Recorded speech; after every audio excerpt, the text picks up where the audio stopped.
Le sujet du jour, le don inné ou appris. Au cœur de notre société moderne se trouve un principe popularisé par Adam Smith, la spécialisation. Ce père de l'économie moderne soutenait que l'efficacité et la productivité de la société augmentaient lorsque ses membres se spécialisaient dans des tâches précises. La spécialisation du travail, qui s'est développée dès la période des chasseurs-cueilleurs, s'est intensifiée à travers les âges, de l'Antiquité au Moyen Âge, avec l'apparition des premières universités en 1088.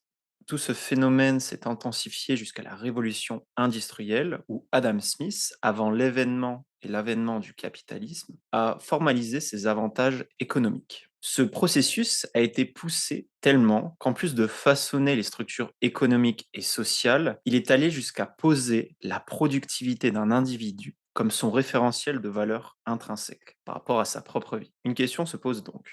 La valeur de la productivité, donc son talent dans une tâche spécifique, est-elle déterminée par la génétique ou est-elle le résultat d'un travail acharné? Le débat sur le talent inné versus acquis est aussi ancien que la spécialisation elle-même.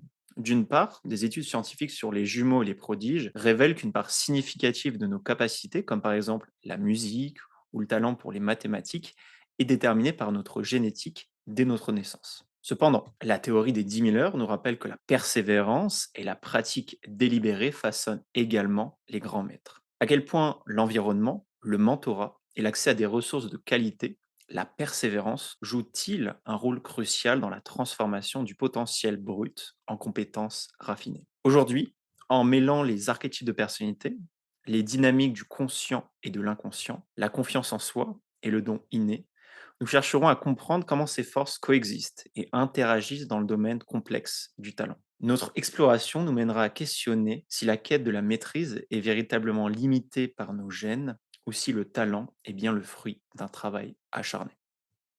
Messieurs, bonjour. Avant de commencer ce nouveau chapitre, est-ce que Romain, tu peux te présenter? Oui, je peux me présenter avec grand plaisir. Je m'appelle Romain et j'aide les personnes qui sont sans cesse dans un état de survie à reprendre le contrôle sur leurs émotions, sur leurs énergies, sur leur psyché, de manière à ce qu'ils puissent commencer à vivre, à créer, à bâtir dans la joie et la bonne humeur. Merci Romain. Rémi?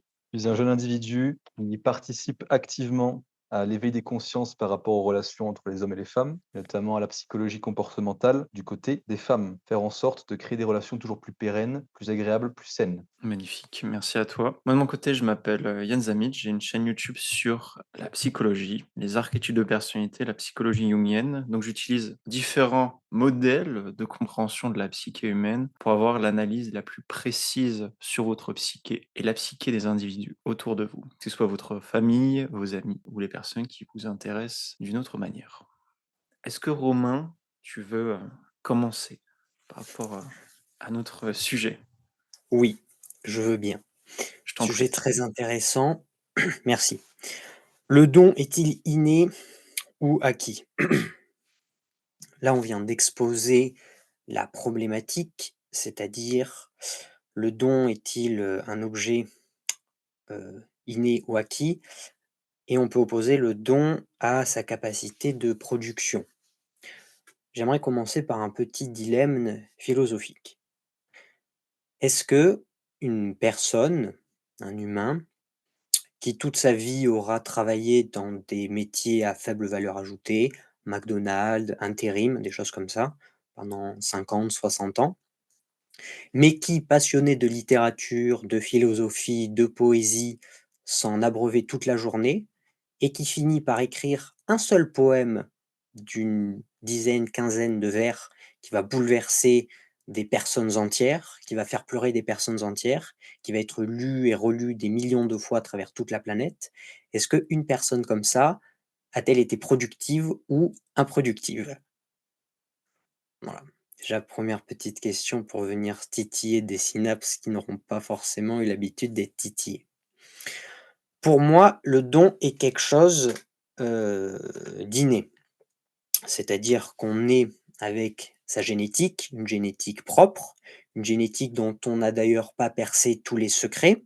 La génétique, déjà va s'exprimer sous la différenciation mâle-femelle et donc ça, Rémi pourra en parler mieux que moi, mais les femmes et les hommes n'ont pas les mêmes, objectifs. Donc c'est-à-dire que pour une même, pulsion intrinsèque, pour un même métier, les femmes et les hommes n'auront pas la même capacité de résolution des problèmes et de création de valeur et cetera. Également, et donc ça c'est Yann qui pourra en parler davantage, la génétique vont façonner notre archétype de personnalité, c'est-à-dire notre manière de voir le monde. Donc déjà, on va avoir 2 grands filtres qui vont faire que l'on aura naturellement des tendances à apprécier, certains domaines, à être bon dans certains domaines et très mauvais dans d'autres. Les filtres peuvent s'aiguiser davantage en procédant à une introspection, en découvrant peut-être des choses qui, à cause d'une enfance où on a eu ce manque, vont créer en nous une envie, extrêmement intense de s'adonner toute sa vie à combler ce manque et une fois que ça sera fait, à faire en sorte que plus personne sur terre n'ait ce manque. On va également avoir, des talents, des passions innées. Bref, donc tout un panel de choses qui vont faire que le don, c'est quelque chose d'inné, qu'on a en nous.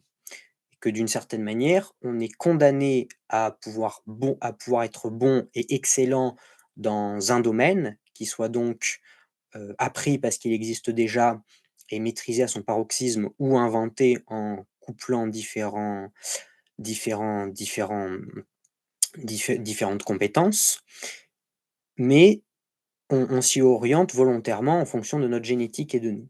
Donc la question en réalité, derrière ça, c'est comment découvrir son propre don pour le raffiner, pour derrière, dans une logique d'épanouissement ainsi que de productivité, trouver quelque chose dans lequel on est bon, qui nous plaît à faire et dans lequel on peut produire énormément de valeur.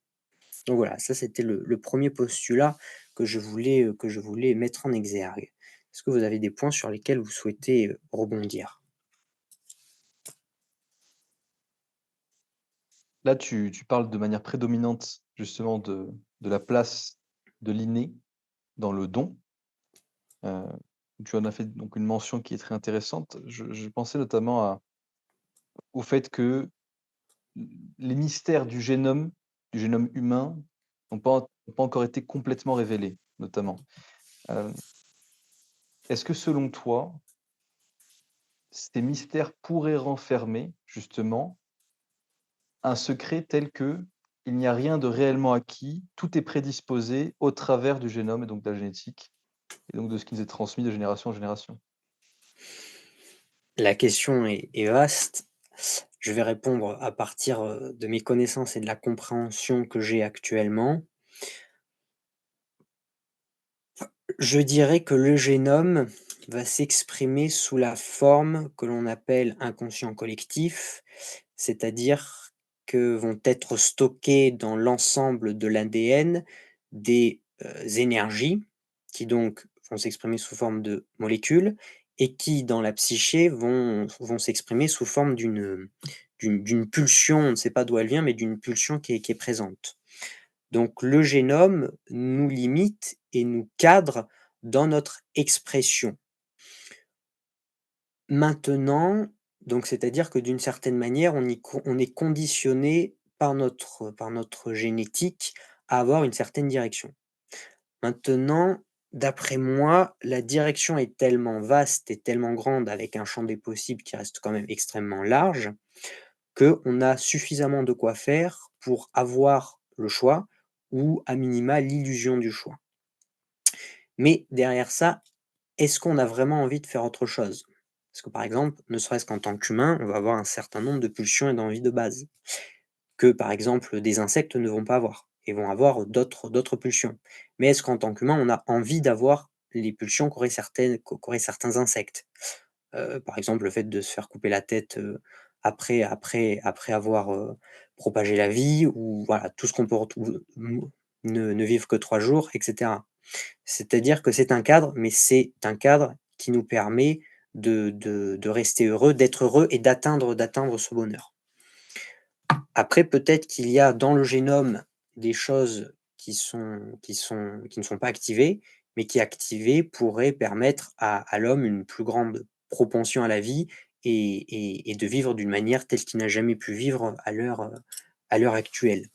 Marcher sur l'eau, par exemple, je ne sais pas, je ne suis pas un expert.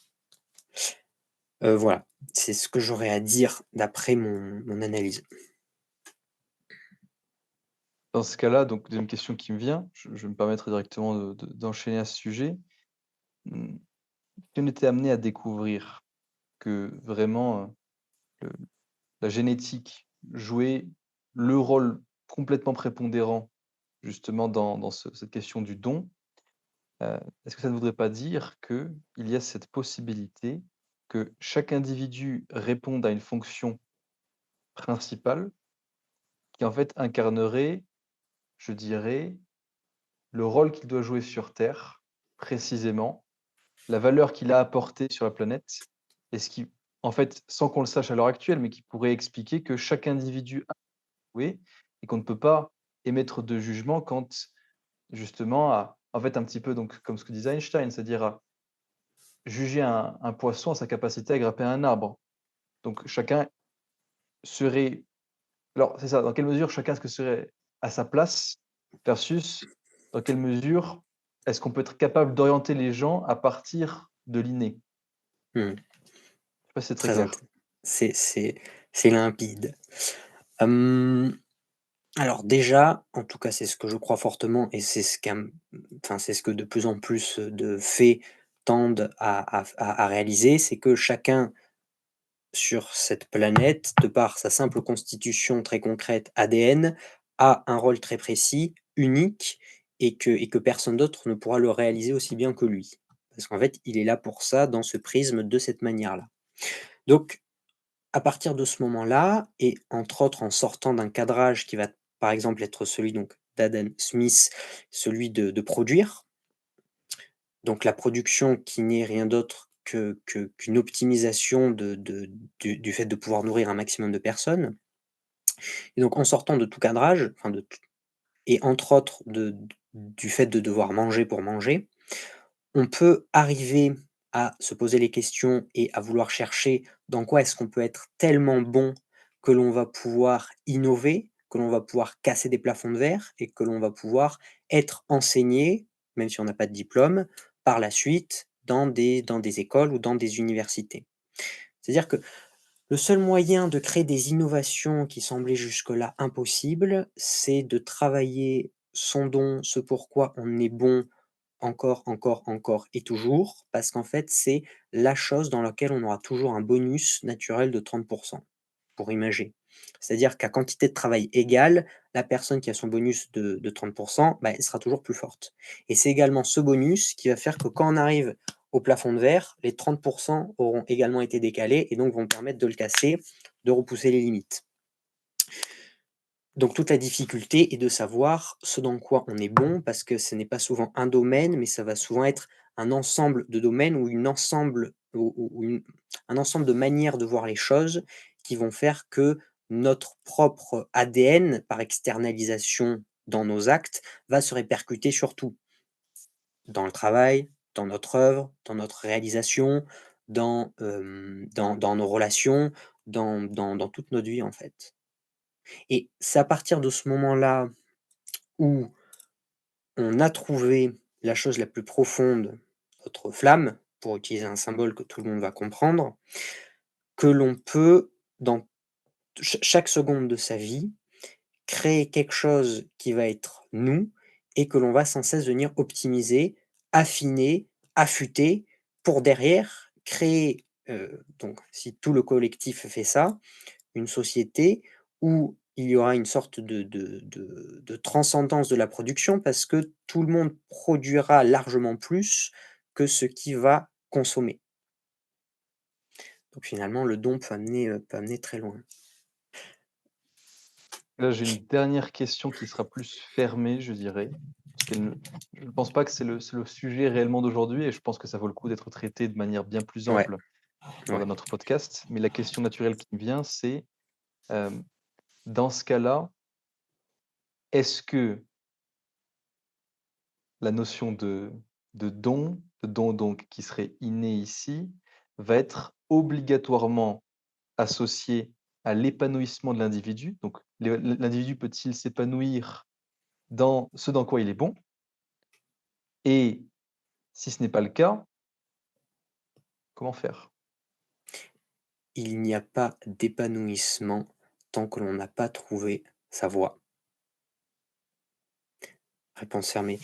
Et pour terminer mon propos et pour ponctuer sur une petite note d'espoir et de fantaisie qui permet un petit peu de s'évader, il existe en mathématiques un nombre, je ne pourrais pas vous expliquer la chose en détail, mais un nombre qui est 0, virgule, et une suite de 0 et de 1. Juste une suite de 0 et de 1, aléatoire. Et donc, c'est-à-dire que dans ce nombre est renfermé absolument tout. Pourquoi? Parce que les 0 et les 1, c'est une suite binaire. C'est-à-dire que si, par exemple, on vient isoler, une certaine suite très précise, donc on l'intègre dans un ordinateur, on va voir l'image ou une vidéo, par exemple, de la Terre il y a 70 millions d'années, de manière très précise, comme si on venait prendre une photo.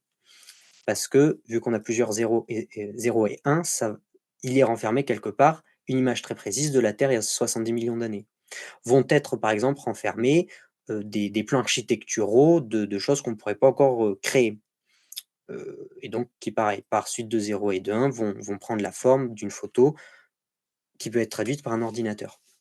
Donc toute la difficulté, c'est de comprendre, enfin, c'est d'identifier les bonnes parties. Parce que rien nous dit que la photo va être juste, que la photo va être bonne, et cetera. Et donc, ça risque d'être un petit peu pareil avec l'ADN, c'est-à-dire que est enfermé quelque part des choses très intéressantes, mais la question, c'est de savoir identifier ces zones et les comprendre.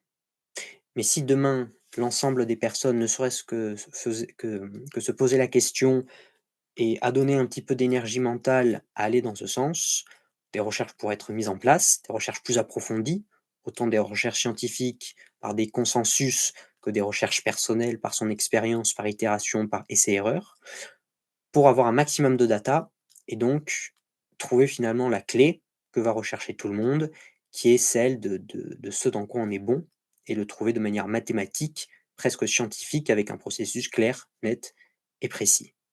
Donc la vie, c'est ce que l'on en fait et c'est cool. Voili voilou pour ce que je pense du don. Est-il inné ou acquis? Ok, je vais continuer, Rémi, je te laisserai terminer pour cette première partie. Euh, Moi, de mon côté, je vais parler un petit peu du talent brut, premièrement. Donc, je vais parler des archétypes de personnalité, aussi de l'environnement. Et après, on verra un autre point, qu'en fait, toutes ces choses-là ne sont pas si importantes. Parce que ce qui compte fondamentalement, c'est le temps qu'on passe sur une activité à se spécialiser.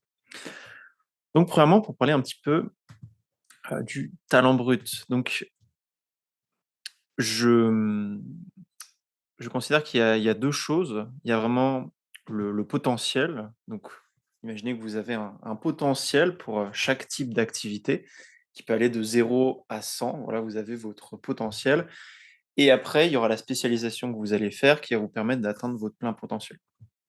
Donc de quoi dépend ce potentiel?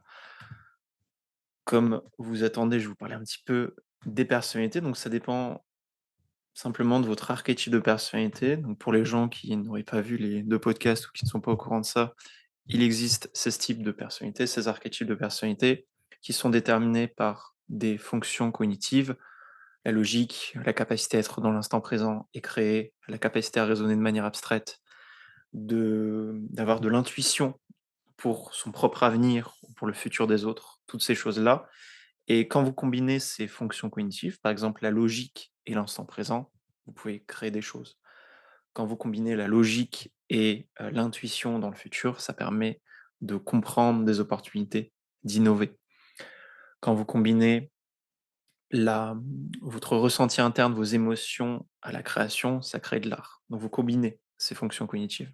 Donc vous avez tous un archétype de personnalité quand vous naissez avec différentes fonctions cognitives. Donc là, je vais les faire. Logique, instant présent, votre futur, la capacité à ressentir les émotions des autres, votre capacité à savoir ce que pensent les autres, à être discipliné, organisé, votre capacité à savoir les intentions des autres et pour finir, votre capacité à ressentir vos propres émotions. Donc ça, c'est les 8 fonctions cognitives qui existent et suivant un petit peu, votre personnalité, ils vont être placés à différents endroits et vous allez pouvoir faire différentes choses. Si vous êtes un archétype qui est à fond sur votre feeling, qu'on appelle INFP ou ISFP, faire des mathématiques et devenir un génie des maths, ça va être assez compliqué. C'est pas la meilleure idée pour vous, en espérant que vos 2 parents ne soient pas mathématiciens. Sinon vous êtes un petit peu dans la merde. Donc ça va vraiment dépendre de votre personnalité, de vos fonctions cognitives, premièrement, de vos prédispositions génétiques, parce qu'évidemment, il y a aussi la génétique de vos parents qui joue. Est-ce qu'ils ont des prédispositions de base pour, certaines choses? Et pour vous parler de la génétique, parce que c'est un sujet qui me tient à cœur, je me suis intéressé pendant longtemps au sujet du QI, hem et j'aimerais bien reposer, ces choses-là, histoire que vous qu'on puisse se rendre compte et que vous puissiez vous rendre compte que ça a un impact. Si vos parents sont très grands en taille, d'un point de vue, statistique, c'est très fortement probable que vous soyez grand aussi, en termes de taille. Donc, la taille de vos parents influence votre taille à vous, OK? Donc ça, c'est acté, on le voit, tous les jours. Donc qu'est-ce qui fait que la psyché de vos parents, donc leurs dons naturels et les choses dans lesquelles ils sont plus mauvais, qu'est-ce qui fait que ça se transmettrait pas à vous? Bah, je vais vous le dire, rien du tout. Ça aussi, ça se transmet à vous et c'est un truc qu'on ne qui en France est très tabou. Quand on parle de ça, parce qu'on est dans une société qui est très orientée sur la méritocratie, donc le mérite, je travaille et j'obtiens un résultat. Oui, tu travailles, tu obtiens un résultat, mais il y a des gens pour qui c'est plus facile que d'autres, voilà et donc ça dépend, de la génétique et de votre personnalité. Donc premièrement, il y a ça et également, il y a l'environnement, dans quel environnement vous avez vécu, comment étaient vos parents, quelles ont été les fonctions cognitives prédominantes qui vous ont donné? Est-ce que vos parents étaient très empathiques? Est-ce qu'ils ont été orientés vraiment sur la logique? Est-ce qu'ils vous ont donné de la vision? Vous ont motivé? Ils vous ont dit de tout le temps faire les choses? Donc il va y avoir un aspect personnalité, génétique, un aspect environnement et tout ça, ça va créer ce que j'appelle le talent brut. Donc vous avez tous une certaine quantité de talent brut dans certains domaines spécifiques, qui ont été aussi créés par l'école et les environnements, dans lesquels vous avez été. Donc ça, c'est une première chose. Vous avez un talent brut et ce que vous devez faire et c'est vraiment votre mission et ça doit être la mission de tout le monde ici, de chercher pourquoi vous êtes bon, quels sont vos talents naturels. Et une fois qu'il y a ça, je reste un archétype qu'on appelle l'ISTP, le spécialiste. Il y a la spécialisation. Sachez que la spécialisation, c'est quelque chose qui me tient à cœur parce que je me suis spécialisé pleinement dans ma vie, dans 2 domaines, la vente et les archétypes de personnalité et j'y ai passé, pour la vente plusieurs milliers d'heures et pour les archétypes de personnalité aussi. Donc ça m'a pris à peu près 3 ans pour me spécialiser dans ça et j'ai un très, très bon niveau de maîtrise, mieux que, voilà, je prends une personne sur 200, une personne sur 300, je suis bien meilleur qu'elle en closing, donc en vente et sur les archétypes de personnalité, une personne sur 1000. Voilà. On est sur ce niveau de compétence et j'ai atteint ça en 3 ans. Donc il y a quand même une question à se poser, c'est que, OK, il y a un talent brut, il y a des capacités naturelles. J'aime bien traiter avec l'humain, je trouve ça cool, donc j'ai des capacités naturelles dans ça. Néanmoins, je trouve qu'au niveau de tout ce qui est spécialisation, dont, qu'on a souvent tendance par, un peu par habitude de mettre un petit peu ça sous le joug de l'inné, du don, des capacités naturelles, alors que souvent, il y a juste un manque de temps. Il y a pas assez de temps qui est passé sur une compétence spécifique, pas assez d'implication et je vois ça notamment parce que, comme vous, je traîne beaucoup avec des entrepreneurs et on peut voir que les entrepreneurs, enfin, quand on est entrepreneur, il faut se spécialiser dans quelque chose. Donc on voit, voilà, n'importe qui, il y a énormément de temps qui a été passé sur une compétence et ces personnes ont dit: «OK, cette personne c'est telle compétence, cette personne c'est telle compétence». Enfin, moi je vois les gens autour de moi comme ça et quand on s'oriente sur des gens, un peu plus, lambda, je dirais, qui ont un métier, salarié et des passions, il n'y a pas en fait autant de temps qui a été passé sur, sur des compétences. En fait, il y a pas de spécialisation qui a été faite et je je j'ai quand même naturellement tendance à penser que juste les gens passent pas assez de temps sur des compétences, ils sont juste flemmards et ce qui fait qu'ils ont, il y a rien, ils peuvent ri sortir rien d'incroyable, en fait. Parce que, en 3 ans, j'ai pu me spécialiser dans 2 compétences, les développer à fond et j'ai changé de compétences entre 2. Donc pour moi, les gens se spécialisent juste pas assez et c'est pour ça que, pour parler du principe de spécialisation et de valeur qu'on peut donner, que ce soit de la valeur économique, donc recevoir de l'argent parce qu'on est spécialisé dans une compétence, on peut donner beaucoup de valeur ou de la valeur sociale. Simplement, la chose que j'aurais à répondre, c'est que j'ai tendance à penser que les gens se spécialisent pas assez et qu'il y a il y a un manque de focus, en fait. Il y a un manque de compréhension surtout, parce que je discute avec, forcément tous les archétypes de personnalité. Il y a un manque de compréhension de l'importance d'une compétence et de la compétence dans la vie. Si les gens se rendent pas compte en fait, le terme de compétence, les gens comprennent pas pleinement leur implication et à quel point ça peut être enfin, ça ne peut pas être, c'est extrêmement puissant et vous spécialiser dans une compétence, c'est la meilleure chose que vous pouvez faire de votre vie. Plus vous êtes spécialisé dans une compétence, plus les gens le remarqueront et le talent attire le talent. Si vous êtes incroyablement spécialisé dans une compétence, il y aura des personnes avec qui vous connecterez qui seront également spécialisées et vous ne ferez qu'échanger, gagner, devenir plus fort, plus intelligent, plus heureux. Voilà pour mon point. Très, très intéressant. J'ai, quelques petites questions pour peut-être venir cerner un peu mieux le propos. Déjà, c'est quoi la compétence enfin la différence que l'on pourrait voir entre ce que l'on appelle communément une compétence et ce que l'on pourrait apparenter de manière plus générale à du savoir et de la connaissance? Je dirais que la compétence s'applique dans le réel. Le connaissance, savoir, c'est de l'information brute, alors qu'une compétence s'applique dans le réel et permet d'avoir un résultat physique.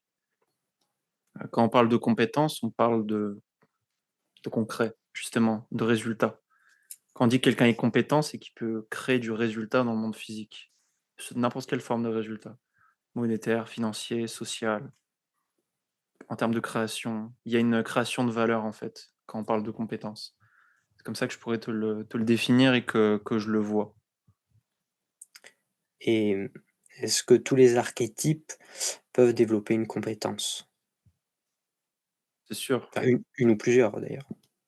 Oui, je pense que tous les archétypes peuvent développer des compétences. Il y a une fonction cognitive qui s'appelle SE, qui est l'instant présent, la maîtrise de l'environnement physique. Donc, les archétypes avec des gros SE, notamment les ISTP, les ESTP, les INTJ, aussi, peuvent développer des compétences beaucoup plus rapidement que les autres archétypes. Donc, si on parle de compétences brutes, parce que du coup, on parle du monde physique, du monde concret, c'est eux qui peuvent développer ces compétences plus rapidement. Donc certains archétypes seront plus lents, mais peuvent quand même les développer. Et aussi, imaginons que j'ai un autre archétype, par exemple, disons un ENFP, donc un avocat qui a cette fonction cognitive SE en démon. Donc, voilà, je ne vais pas détailler la fonction démon, mais c'est pas le meilleur placement au niveau des fonctions cognitives. C'est un peu le pire placement que vous pouvez avoir dans le cerveau humain. Vous avez tous une fonction cognitive démon, les ENFP ont cette fonction cognitive. Donc, sans faire attention, des fois, ils mettent très mal à l'aise les gens, et parfois même ils le font exprès de mettre mal à l'aise les gens. Donc, c'est une fonction cognitive qui est loin d'eux. Développer une compétence, c'est compliqué. Mais par contre, un ENFP qui a un niveau de compétence égal au mien, sera bien supérieur en termes de capacité de typage. Parce qu'il a des fonctions cognitives que moi j'ai pas, comme la fonction NE, et savoir les intentions des autres, le futur des autres. Donc ce sera une machine de guerre, littéralement, parce qu'il a des fonctions cognitives extrêmement puissantes, que ce soit liées à la pensée des autres, aux intentions des autres, à ce qui va se passer. Donc voilà pour ta réponse, Romain. Tout le monde peut développer une, mais ça va juste prendre plus ou moins de temps suivant ton archétype et aussi de la compétence que tu développes. Si tu me demandes de développer des compétences en organisation, bon, je peux le faire, mais ça va me prendre du temps, quoi. Je suis meilleur pour traiter de l'humain dans le monde physique. D'accord. Donc c'est-à-dire que la compétence, ce serait un savoir-faire externalisé et externalisable Ouais, c'est ça. pour synthétiser. Et OK, mais dans ce cas-là, est-ce utile d'absorber des connaissances et d'augmenter son niveau de savoir? Bah, ça dépend dans quoi. En général, oui. Je te dirais le fameux, la fameuse règle de la compréhension de l'univers, plus tu augmentes ton niveau de compréhension du monde, globalement, plus tu absorbes de savoir, plus tu es efficient. En fait, il faut pas oublier qu'on est sur on est sur une sorte de compétition à l'échelle, planétaire, tu vois? En fait, on est en compétition tous ensemble, on s'en rend pas forcément compte, parce on se fait des teams, tu vois? On est alliés. Chaque fois, on fait des teams, on est alliés. Les gens se connectent entre eux et donc tu te rends pas compte, mais dès que tu augmentes un petit peu ton niveau de compétence, que tu lis un livre en plus, que tu apprends une compétence en plus, n'importe laquelle, ça augmente, bah, quelque chose qui s'appelle ta valeur, en fait, ta valeur sociale. Genre et s on va pour revenir sur le terme de valeur, il y a l'aspect de valeur économique, il y a l'aspect aussi de valeur sociale. Plus tu as de compétences, plus tu as de valeur sociale. Il y a 3 ans, j'avais moins de valeur sociale que maintenant et plus quelqu'un va développer de compétences, plus quelqu'un va gagner aussi en connaissances et idéalement, bah, ce qui est bien, c'est quand tu gagnes en connaissances et des connaissances que tu peux appliquer dans le domaine dans lequel tu es ou dans la vie réelle et plus cette connaissance est utile dans la vie réelle et pour moi, bah, forcément, c'est les archétypes de personnalité, j'utilise ça toute la journée, je type, tout le monde autour de moi. Plus cette compétence est proche de la vie réelle et plus les gens jugent ça utile, plus tu gagnes en valeur sociale. Donc ouais, c'est utile fondamentalement de gagner en connaissances. Après évidemment, toutes les connaissances n'ont pas la même valeur, suivant le lieu social et ce que tu vas faire. OK, donc les connaissances permettent de devenir beau. Voilà, D'a simplification incroyable. Le mec qui écoute pas, tu vois? Non, bien sûr, c'est un peu Je plus je compliqué. je sais, je sais.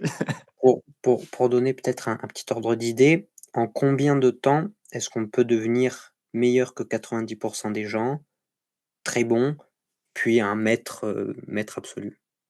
Mmh, c'est une bonne question. Alors j'ai plus les chiffres exacts, il faudrait que je te les retrouve. Alors je les chercherai peut-être dans le podcast, mais il te faut 20 heures pour devenir, meilleur que 90 des gens ou 80 des gens, si je me rappelle bien. Donc 20 heures, c'est quand même, assez court en termes de temps, quoi. C'est en une semaine, tu te fais les 20 heures. Hem, Au bout des 100 heures, tu fais partie du top 1 dans un domaine. Je crois qu'il faut que tu puisses lire seulement 3 livres pour faire partie du top 1 dans un domaine. Personne ne lit 3 livres dans un domaine spécifique. Donc tu lis 3 livres. Voilà, Ouais, vas-y Rémi?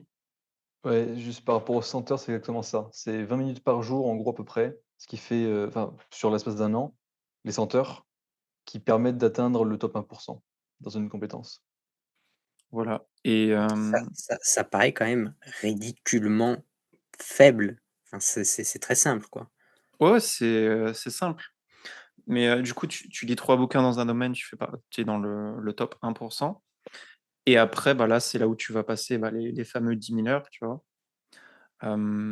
Tu vas passer plusieurs centaines d'heures dans un domaine, tu vas le creuser de plus en plus en profondeur et arriver à plusieurs milliers d'heures, là, tu vas commencer à devenir un vrai maître, dans ce domaine et pour, rappeler ce que j'ai parlé du concept des 10 000 heures dans le début du podcast. Les 10 000 heures, pour rappel, c'est pour devenir le maître, le grand maître international de ce domaine. Donc, on parle National. vraiment de plusieurs années de pratique à coup de 8 heures par jour. On parle de grand maître international. Donc, c'est-à-dire, c'est un niveau que vous n'avez pas besoin d'atteindre forcément pour briller, entre guillemets. Rien qu'avec plusieurs centaines d'heures dans un domaine, vous êtes largement compétent que n'importe qui autour de vous. Et plusieurs milliers d'heures, vous avez un niveau incroyable. Vous avez pas besoin d'atteindre le fameux, la fameuse barrière des 10 000 heures, quoi. Alors à ce OK, sujet, il y a des classements qui ont été faits, juste une précision. bien sûr. 10 000 heures, c'est censé être trésor national et 100 000 heures, non 50 000 heures pardon, censé être, joyau mondial. Voilà. Voilà. Et Voulez-vous qu'est-ce qui se être passe un quand tu es trésor ou un joyeux? joyau? Qu'est-ce qui se passe quand tu es joyau mondial? En fait, c'est que tu arrives à un tel niveau d'expertise que fondamentalement, tu es spécialisé dans ton truc, tu es au-dessus de tous.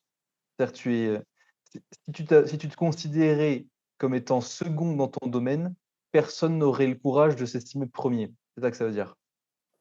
Mmh. OK, OK. Mais si la moyenne était bien plus haute et bien plus intransigeante, est-ce que les on va dire les échelles de «on est bon par rapport aux autres» s'enverraient modifiées? Ou est-ce que ça changerait rien? Par exemple, si c'était courant que chacun ait 10 000 heures de pratique dans un domaine, de par l'éducation en changeant. Très bonne question. Non, les standards changeraient, je pense. Ouais, Parce ça qu'effectivement, là, les standards sont basés sur Sur la la nullité des gens. on pourrait dire ça. Enfin, en fait, c'est pas les standards sont basés sur la comparaison. Parce que les standards, en fait, ils sont étudiés, observés, justement avec un référentiel. Référentiel qui va être à l'échelle d'un groupe d'individus ou alors à l'échelle du monde. C'est pour ça qu'on peut se dire ces statistiques-là et se dire: «Waouh, on est, top 1 quand on a fait seulement 100 heures». On se dit: «Waouh, seulement 100 heures». Bah oui, effectivement. En même temps, c'est quand on considère qu'il y a une multitude de domaines et de champs d'expertise à avoir, en même temps, c'est pas non plus étonnant. Ça veut dire qu'il y a de la place pour tout le monde. Voilà. ouais, et c'est un point d'ailleurs que, ouais, j'ai oublié de citer, et c'est dans le principe de la spécialisation d'Adam Smith. Il est d'un point de vue individuel, mais pour rappel, c'est d'un point de vue de la société. Pour ceux qui connaissent pas Adam Smith, il a théorisé le concept de la main invisible. Plus le temps avance dans la société, plus on augmente, heu, la société d'un point de vue technologique, qu'on s'améliore, plus en fait, il y a de la spécialisation qui est mis dans des domaines spécifiques. Voilà, à l'époque des chasseurs-cueilleurs, il y avait un chaman, un mec qui traitait les peaux, un mec, qui, lançait, des javelots, un gars qui, tire à l'arc, le bourrin avec la massue. Voilà, on avait une team, vous pouvez jouer, 5-6 personnages. Ensuite, une centaine, puis des milliers, une dizaine de milliers, au point où aujourd'hui, je sais pas combien de domaines de spécialisation il existe, et je sais même pas s'il y a un classement qui a été fait. Mais bon, on est sur des centaines de milliers de domaines, à minima, voire même des millions, et plus le temps avance, plus en fait vous avez, de domaines de spécialisation qui existent. Ce qui veut dire qu'en fait, quand on retourne sur votre talent brut, il devient de plus en plus facile avec le temps de se spécialiser dans un domaine. Parce qu'en fait, vous avez de plus en plus de chances, si vous cherchez un minima, de trouver en fait le domaine dans lequel vous êtes bon naturellement. Voilà, donc ça ne tient qu'à vous de le trouver. Voilà, spoiler, ça n'a jamais été aussi facile, foncez et faites votre taf, tout simplement. Et même si vous trouvez, et pour rappel aussi, parce que souvent on parle du coup des 10 000 heures, de tout ça, quelqu'un qui peut être là, moi, «Ah ouais, mais 10 000 heures, ça fait quand même beaucoup de temps». Sachez que ce qui fait que vous allez être très bon dans un domaine, c'est le fait que vous avez apprécié le domaine. Donc premièrement, trouver un domaine que vous appréciez, parce que je sais que souvent on parle de passion. Moi, au début, ce que je fais là, les archétypes, ce n'est pas une passion. Le closing, ce n'était pas une passion. C'est devenu une passion. C'était quelque chose que j'aimais et c'est devenu une passion avec le temps. Je n'ai pas de passion, moi. Enfin, de base, je n'ai pas de passion. C'est de la passion qui a été créée à force de travailler dans le domaine, parce que plus vous plongez dans un domaine, plus vous allez vous rendre compte qu'il est dense, qu'il est complet, qu'il est intéressant, et c'est là que la passion se crée. En fait, la passion, c'est une connexion émotionnelle par rapport à votre travail. Il y a des gens qui ont des passions innées, mais sachez que si vous n'avez pas de passion innée, ce qui est le cas d'énormément de personnes, en fait, c'est quelque chose qui va se créer au fur et à mesure. Donc testez, osez vous accrocher à un domaine pendant plusieurs centaines d'heures, et vous allez voir que vous allez forcément à un moment trouver votre passion, quelque chose qui vous fait kiffer profondément.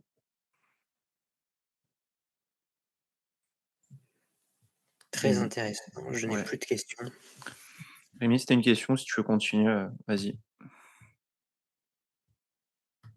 Je pense qu'on aura de quoi rebondir, parce que là, j'ai une première partie sur laquelle je voudrais discuter, touche, vraiment à la partie innée versus la partie acquise. Je pense qu'il y aura un second aspect à traiter dans ce cas-là.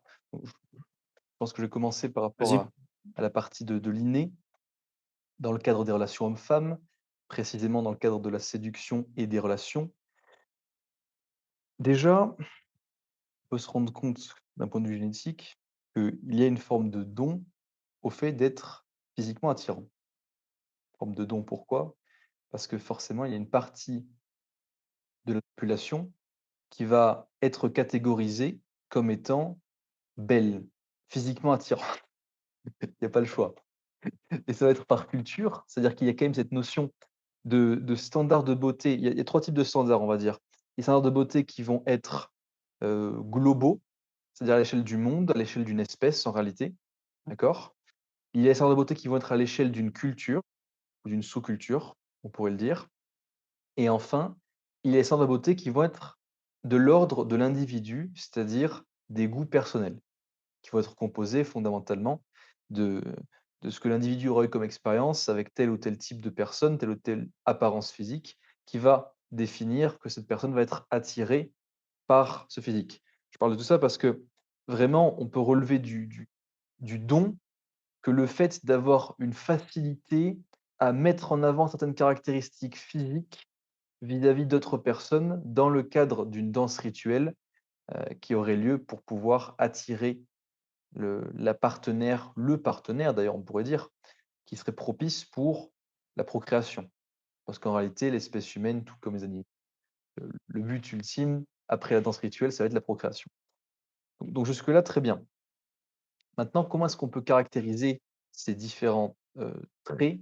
Là, on va parler juste pour commencer du physique et ensuite un petit peu plus du caractère, propension au charisme et autres.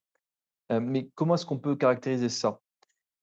Déjà, il faut savoir, il y a des études qui ont prouvé, il faudra que je les cite, que je mette les sources, mais que la la beauté, le charme va pouvoir se transmettre de mère à fille, mais il n'y a pas de corrélation qui a été trouvée entre la beauté et le charme du père et celui du fils. Déjà, c'est une chose et même on va aller plus loin que ça, heu, le fils va pouvoir récupérer les attributs masculins, du père, mais on a trouvé aussi des sources ou des recoupements qui montraient qu'il y avait une tendance à sauter une génération. C'est-à-dire que le petit-fils ait des traits, donc de l'apparence physique plutôt du grand-père et même, pour le coup, pas du grand-père paternel, mais du grand-père maternel. Ce qui amène à des conclusions assez intéressantes sur, heu, comment est-ce que 2 personnes vont être amenées à, on va dire, rentrer dans une relation amoureuse, procréer, concevoir un enfant et comment est-ce que l'enfant va donc pouvoir avoir le meilleur patrimoine génétique pour pouvoir être physiquement attirant et donc perpétuer l'espèce? Parce qu'en réalité, ça, il faut clairement le concevoir, c'est qu'il y a cette notion, notamment du côté des femmes, de vouloir sécuriser le meilleur patrimoine génétique pour pouvoir procréer. Ce qui veut dire que les personnes qui ont le plus de chances de pouvoir transmettre, on va dire leur savoir, leurs acquis et donc le patrimoine génétique, c'est des personnes qui vont être physiquement plus attirantes. Beaucoup plus que des personnes qui vont être physiquement repoussantes, forcément. Ça, c'est la première chose.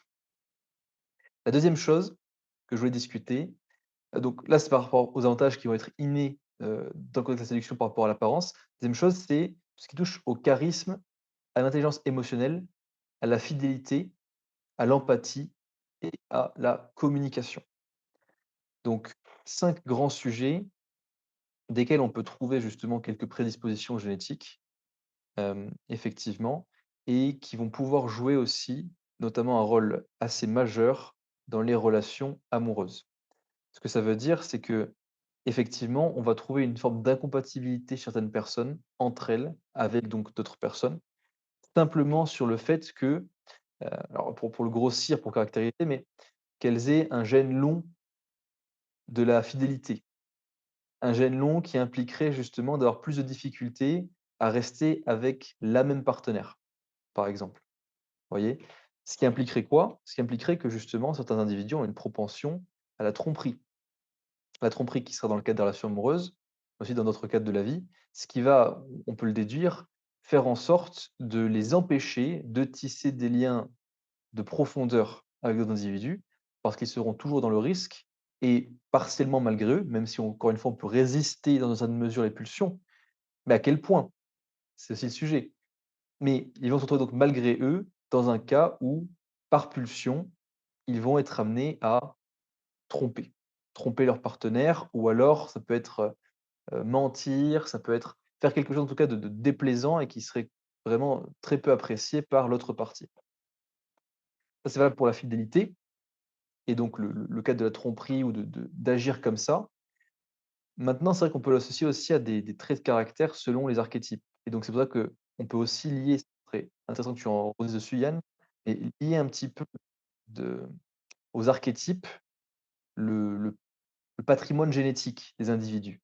Comment est-ce que leur prédisposition génétique va influencer les fonctions cognitives qu'ils vont le plus facilement utiliser? C'est tout un sujet. Et le dernier point sur lequel j'aimerais rebondir, donc, c'est par rapport à l'empathie et la communication. On va trouver des individus qui vont disposer d'une intelligence émotionnelle ou d'une empathie qui va être très grande, relativement naturellement. Et on va avoir d'autres individus qui, à l'inverse, même avec beaucoup de travail, beaucoup de pratique, ne vont jamais réellement réussir à se mettre à la place d'autres personnes ou à comprendre les émotions des autres. Ce qui va les empêcher tout aussi bien de tisser des relations plus profondes, sauf s'ils s'y prennent de la bonne manière, c'est-à-dire en faisant un travail en pratiquant régulièrement, mais ils ne pourront jamais arriver au même niveau qu'un individu qui a ses prédispositions génétiques. Donc dans le cadre des relations, on peut remarquer que pour la pérennité de la relation amoureuse, les prédispositions génétiques vont primer, vont être capitales. Maintenant, lorsqu'il s'agit, ça on y reviendra ensuite, lorsqu'il s'agit simplement d'attirer à soi, on va dire un mâle ou une femelle dans un instant propice, simplement pour une expérience charnelle, là, effectivement, les critères de sélection se font beaucoup plus flexibles, disons. OK, donc ça, c'est ta première partie, après tu veux rebondir sur la suite. Donc tu veux poser qu'on pose les questions maintenant? Peut-être? Par rapport à ce sujet, si vous voulez, oui. Après, je vais Ouais, parler de l'acquis. OK, OK. Alors moi, j'ai une petite question, j'aime bien te poser ce genre de questions en podcast. C'est quoi le top, tu vois, le starter pack, le top 3 des pires traits qu'un individu peut avoir qui va détruire ses relations, tu vois? Donc tu imagines le mec le plus beau gosse du monde ou la fille la plus fraîche, tu vois? C'est quoi le top 3 des pires trucs qu'ils puissent avoir qui vont flinguer leur relation? Top 3, c'est extrêmement simple. Je pense que Romain, tu as aussi pensé, potentiellement la même chose que moi. C'est les traits de caractère qui sont associés à la triade, je crois qu'on appelle ça triade noire ou obscure en français, je sais pas exactement. The Dark Triad en anglais, qui sont les traits de caractère typiquement associés au machiavélien, au narcissique. C'était psychopathie, machiavélisme et sadisme? C'est ça, psychopathie, ouais, psychopathie. Psychopathe, machiavélien ou narcissique. Et donc les traits de caractère des 3 personnes vont, de manière assez contextuelle, pouvoir intéresser régulièrement les jeunes demoiselles ou les jeunes damoiseaux apeurés dans un contexte principalement qui va être, nocturne, type bar, boîte de nuit et cetera, ou dans d'autres contextes, mais où justement l'approche se fait plus légère, les contextes de soirées universitaires par exemple. Donc ce sont des traits de caractère qui vont être, je dirais grandement appréciés par les 2 sexes, disons, de prime abord. Et Mmh. surtout chez les individus qui sont blessés.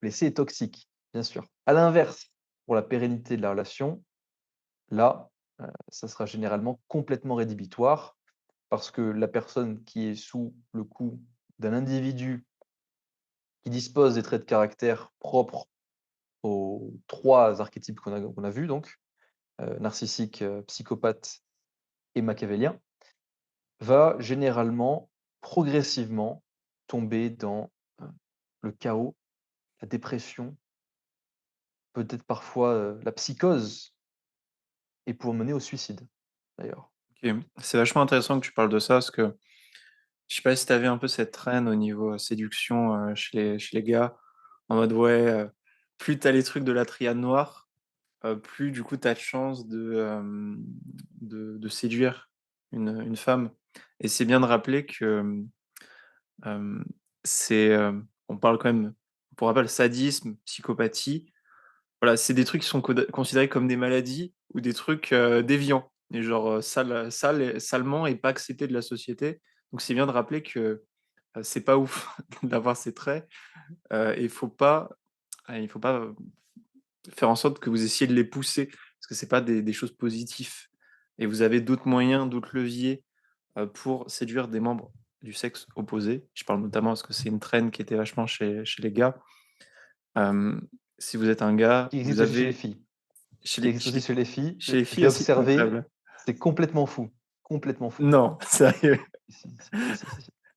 OK. Ah ouais.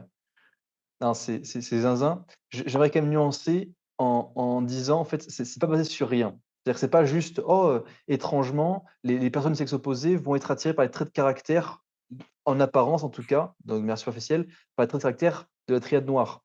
C'est qu'en réalité, derrière ces traits de caractère propres à la triade noire, il y a en fait, on pourrait considérer l'observation, de manière superficielle donc, de traits de caractère qui, s'ils étaient développés de manière saine, Mmh. seraient réellement positifs pour développer une relation Bien sûr amoureuse, elle aussi et saine. d'un point de vue succès aussi, ouais. Exactement. Ouais, ouais, Mais généralement, on se rend compte que le succès matériel va être associé à des traits de caractère toxiques. Ce qui pourrait nous donner un indicateur comme quoi, bon, si on recherche l'accomplissement matériel, généralement, on n'est pas tout à fait sur la bonne voie. oui, c'est ça, parce que tout ce qui est, notamment la psychopathie, ça permet d'avoir une certaine, flexibilité, forcément comme on s'attache pas aux gens et donc bah, forcément d'atteindre, du il y a pas, tout de suite un processus émotionnel qui se fait chez la majorité des individus. Donc c'est des choses forcément quand vous avez ce trait, vous êtes plus susceptible, d'avoir, du succès, donc dans sa version dark et la version on va dire, soft de ça, c'est tout simplement avoir un contrôle émotionnel, d'avoir un contrôle émotionnel, de pouvoir ressentir les émotions. Voilà et donc juste dernier truc, je te laisse rebondir Romain, n'oubliez pas, vous faites je vous incite à pas développer ces choses car rappelez-vous, les psychopathes, on les voilà, l'humain de base n'aime pas les psychopathes. Si vous êtes un psychopathe, vous risquez de finir enfermé dans une prison ou de vous faire tuer. Donc ne soyez pas des psychopathes. Je te laisse continuer Romain. Oui, il faut rappeler aux auditeurs, on ne tue pas, on ne vole pas, on ne viole pas, voilà. On essaie d'être normal. Par rapport Et on ne au con convoite pas et on ne convoite la pas femme d'autrui, exactement. tout à fait, parce que toutes les autres t'appartiennent. Par rapport au contrôle émotionnel, il est vrai que quand on a une névrose, quel que soit son degré d'expression, il est compliqué d'y résister et que par définition, si c'était simple et que tout le monde y arriverait, la névrose ne n'existera pas. L'une des causes principales de la névrose, laquelle est-elle? C'est qu'une énergie et un contenu qui est stocké dans l'inconscient a du mal à s'exprimer et exister dans le conscient. C'est-à-dire que l'inconscient, c'est une énergie qui va parler, enfin qui va être transmise au conscient sous forme d'images, donc de symboles. C'est-à-dire que si soi-même on n'a pas une culture suffisamment développée, qu'on n'a pas lu suffisamment d'histoires, de mythes, de contes, de légendes, qu'on est un petit peu aride de ce côté-là, l'énergie inconsciente ne va pas réussir à venir se fixer et donc elle va s'exprimer par un prisme, par un biais conscient, qui va le faire gonfler, là où il ne devrait pas être aussi gros. Donc voilà, petite précision sur l'explication d'une névrose, je voulais juste rebondir là-dessus et j'avais, une question sur quoi donc par rapport au don, génétique, donc le critère de enfin la beauté qui est forcément quelque chose d'inné, enfin, la beauté donc c'est quelque chose qui va s'exprimer à travers nous. Maintenant, on pourrait en tant qu'individu ne pas trouver cette personne belle. Ce sont des standards qu'on va trouver beaux, mais pas la chose en elle-même. Du coup, sur quoi reposent les standards de beauté? Qu'est-ce qui fait qu'on va trouver une personne belle ou pas? Question j'ai envie de dire, relativement large, relativement large. Ça va vraiment dépendre de c'est ça, il y a 3 grandes, grilles de lecture. La première grille de lecture, c'est standards, humains qui vont être affectés par le temps. C'est-à-dire qu'on peut voir une évolution des standards de beauté des années 1900 jusqu'à maintenant, par exemple, qui va passer donc notamment par le style vestimentaire, ainsi que le style capillaire. Ça, c'est donc 2 grands aspects qu'on peut déjà observer. 2 grands aspects qu'on peut déjà observer, qui eux, ne vont pas toucher pour le coup à l'inné, mais bien plus à l'acquis. Alors, juste pour le style capillaire un petit peu différent, je veux dire, on va pas non plus pouvoir changer la densité de ses cheveux, par exemple, donc de sa capillarité. Par contre, ce qu'on peut faire, c'est changer globalement le style capillaire en lui-même. Moi, j'opte pour un style qui est très décontracté et simple, par exemple, comme ça. Ouais, et en Pas besoin parlant de du style capillaire, on va faire un sondage. Vous pouvez noter pour la meilleure coupe, lequel de nous fera la meilleure coupe. j'ai une coupe de moine, donc je pense que c'est vite dit. Très sérieux. Donc la capillarité ainsi que, le style vestimentaire, c'est ça, qui vont varier significativement en fonction des cultures parce qu'effectivement, on peut se rendre compte que, le style vestimentaire qui va être, je dirais, reconnu comme étant de top qualité et appréciable aux États-Unis va pas être le même qu'en Chine, par exemple, ou en Corée. Et après donc on a donc d'un côté la temporalité forcément, donc en fonction des époques, à l'échelle du monde, à l'échelle des pays, nationalement parlant, en fonction de la culture. On peut voir par exemple qu'un style vestimentaire en France, à Paris, même ne serait-ce qu'entre deux endroits différents d'un même pays, entre, un contexte urbain et un contexte de la campagne, parce que forcément, dans un contexte plus, rural, le style vestimentaire va être moins impactant. Donc il y a plein, plein, plein de facteurs à considérer là-dedans, notamment dans le fait que, en fonction du lieu, même au sein même d'une culture, si c'est un contexte urbain ou rural, en fonction de la temporalité, donc quelle époque on se situe et en fonction de l'individu, on va avoir des standards différents. Donc sur quoi est-ce qu'on peut se baser maintenant pour pouvoir optimiser son apparence physique? Hem, je recommanderais, disons, déjà, d'avoir un style vestimentaire qui me permet d'être suffisamment à l'aise. Pourquoi? Parce qu'il va y avoir ce qu'on appelle une discrepancy, il va y avoir un manque d'harmonie. Un manque d'harmonie si jamais le style vestimentaire qu'on arbore n'est pas à l'aise, n'est pas confortable, je dirais. Donc il y a un savant mélange à avoir entre être confortable dans ses vêtements et l'apparence dégagée par ses vêtements, premièrement. Deuxièmement, en fonction des milieux qu'on côtoie, parce qu'il y a cette présence donc de culture, mais aussi de sous-culture, sous-catégories. Un individu qui va travailler dans les milieux financiers à Wall Street va pas s'habiller de la même manière, ne va pas avoir les mêmes codes vestimentaires que, un fermier qui travaille dans les vignobles, par exemple. Donc, il s'agit aussi de s'adapter au contexte. Mais une chose est sûre, et ça c'est invariable, tant qu'on fait en sorte de se mettre à l'aise à côté, de s'adapter à son auditoire, là où on va être, là où on va se présenter et cetera, autre, généralement, on fait toujours bonne impression. Ouais, et pour rajouter à ce que tu dis, Rémi, il y a aussi une histoire de pays. Toi qui as beaucoup voyagé, moi aussi, c'est quand même hallucinant la différence et le différentiel que tu peux avoir entre les femmes de différents pays sur, à quel point elles vont te trouver attirantes et au sein de l'Europe. Donc c'est assez hallucinant quand même de savoir à quel point, en fait, tu peux avoir le même style vestimentaire, la même tronche et suivant le pays. En plus, on parle du coup de l'Europe, c'est pas on n'est pas en Asie ou en Amérique latine, donc dans des personnes qui auront des faciès vraiment, d'une autre ethnie. Là, on est au sein, du même groupe et il y a quand même des grosses différentiels en termes d'attirance physique, quoi. Ce que je trouve assez hallucinant. Alors qu'on est, espacés de quelques, centaines, quelques milliers de kilomètres.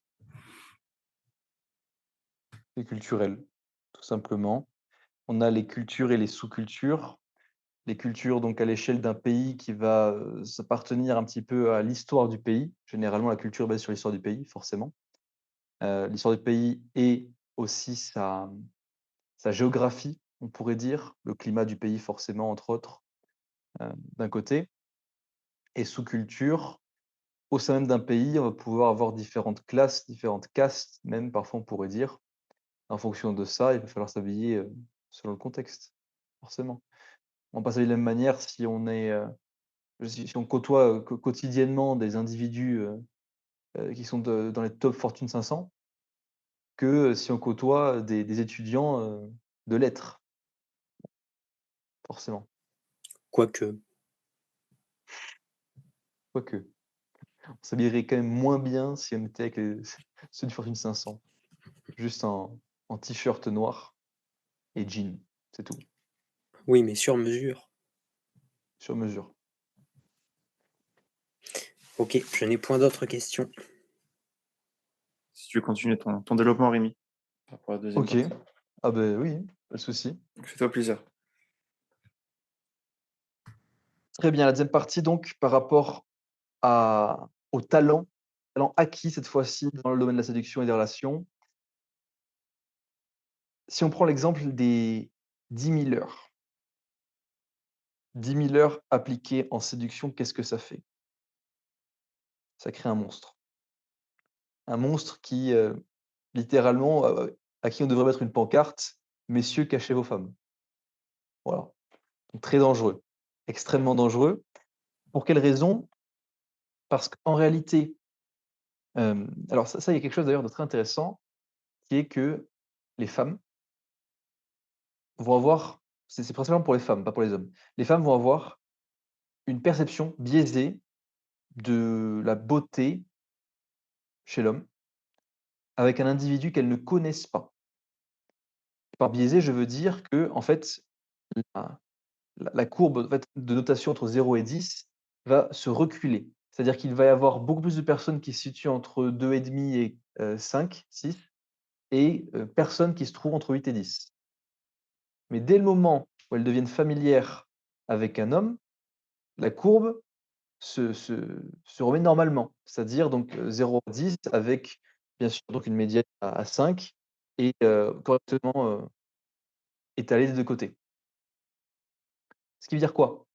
Ce qui veut dire que pour un homme et pour pouvoir faire en sorte de charmer une femme, les éléments qui vont être je dirais les plus puissants, ou en tout cas qui vont avoir un impact significatif dans ces interactions, ça va être ce qu'on va considérer comme le game actif, donc le game, les techniques qui sont axées sur amener la femme dans un certain état d'esprit. C'est valable pour les hommes aussi, mais là on parle juste dans ce contexte-là parce que c'est plus facile à expliquer, surtout pour moi. Donc d'un côté qui vont emmener les femmes à un certain état d'esprit, certaines émotions, et ce qu'on pourrait considérer comme le game passif correspond au charisme. D'accord? Charisme, game.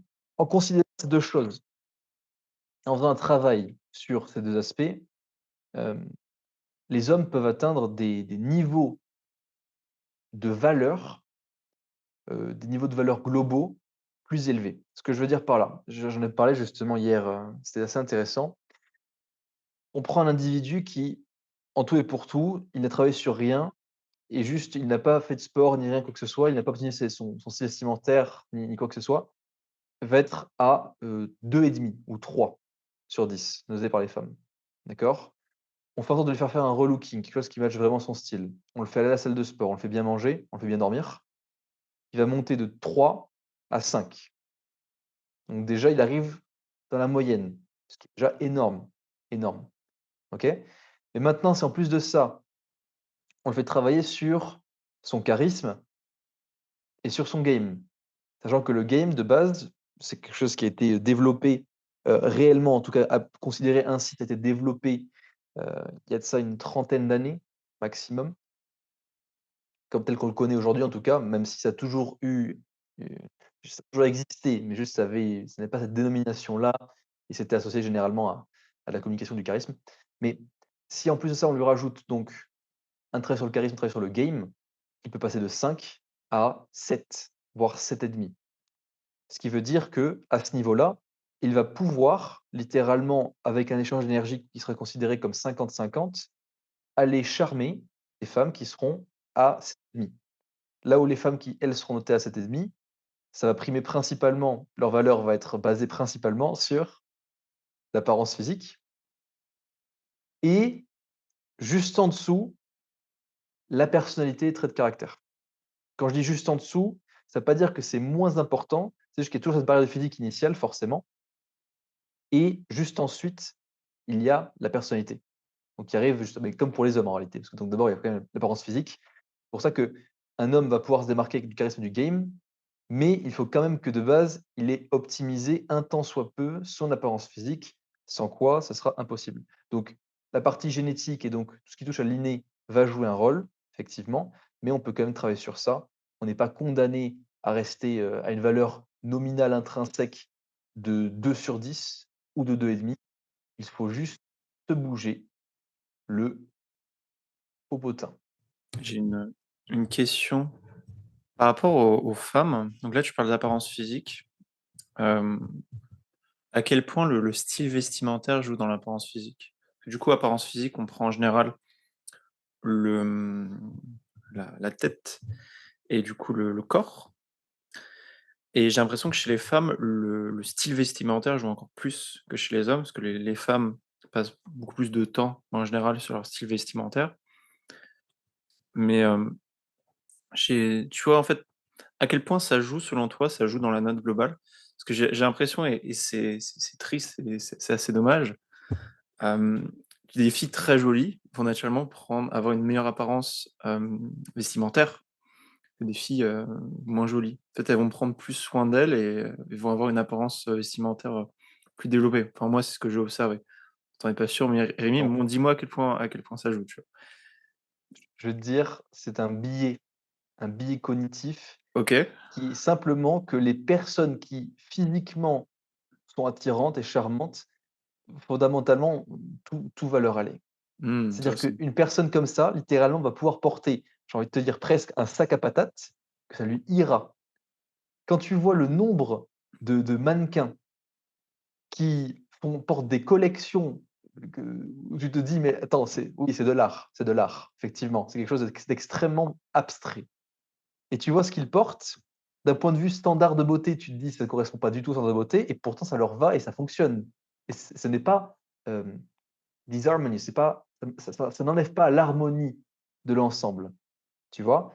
Donc c'est qu'il y a quand même il y a une influence de l'individu en tant que tel, tu vois? Donc ça déjà. Mmh. Et deuxièmement, pourquoi est-ce que les femmes ou pourquoi est-ce que on va dire, le style vestimentaire va être beaucoup plus quelque chose mis en lumière chez une femme que chez un homme? C'est parce que, rappelons-nous, l'homme initie ou l'homme masculin initie, la femme répond. Comment faire en sorte que l'homme initie? Il s'agit pour cela d'attirer son attention avec une apparence physique qui est optimisée.